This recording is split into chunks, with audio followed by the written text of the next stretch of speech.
चंदनबाला और भगवान महावीर की कहानी। वसुंती चंपा नगरी की राजकुमारी थी। अचानक हुए एक युद्ध में चंपा के राजा की मृत्यु हो गई और राजकुमारी बंधक बना ली गई। बाद में उन्हें कौशाम्बी नागर में धन्ना सेठ नाम के एक प्रसिद्ध व्यापारी ने खरीद लिया और उनका नाम चंदनबाला रख दिया।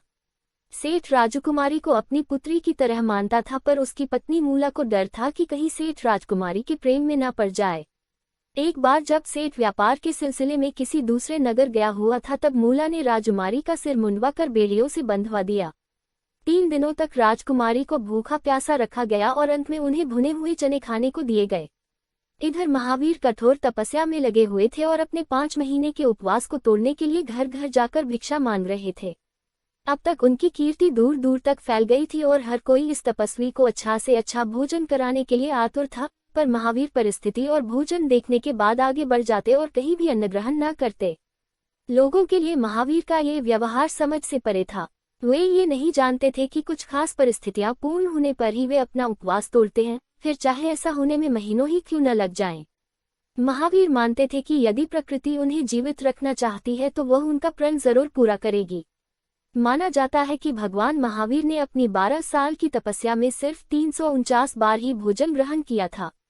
अपनी तपस्या के 11वें साल में महावीर कौशाम्बी में थे और उन्होंने प्रण किया था कि वे तभी अन्न ग्रहण करेंगे जब वह किसी राजकुमारी द्वारा दिया जाए, जिसे एक बाल मुंडे हुए हों, जो बंधनों में जकड़ी हुई हो, जिसकी आंखों में आंसू हो और वह खाने के लिए भुने हुए चने दे।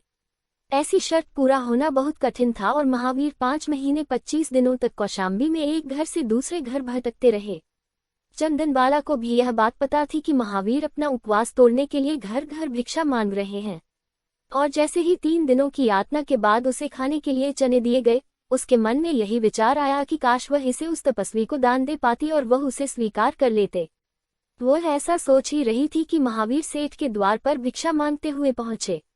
उन्हें देखते ही चंदनबाला प्रसन्न हो गई और स्वयं भूख से व्याकुल होने के बावजूद वह उन्हें खाने के लिए चने देने को आतुर हो गई। महावीर ने देखा कि इस बार खाने को लेकर उनकी सभी शर्तें पूरी हो रही हैं, सिवाय इसके कि चंदनबाला की आंखों में आंसू नहीं थे। महावीर इस बार भी वह अन्न ग्रहण किए बिना वापस जाने लगे। ये देख चंदनबाला को बहुत दुख हुआ और वह रोने लगी। जब महावीर ने पलटकर उसे देखा तब वह वापस उसके पास गए और चने खाकर अपना प्रसिद्ध व्रत तोड़ा।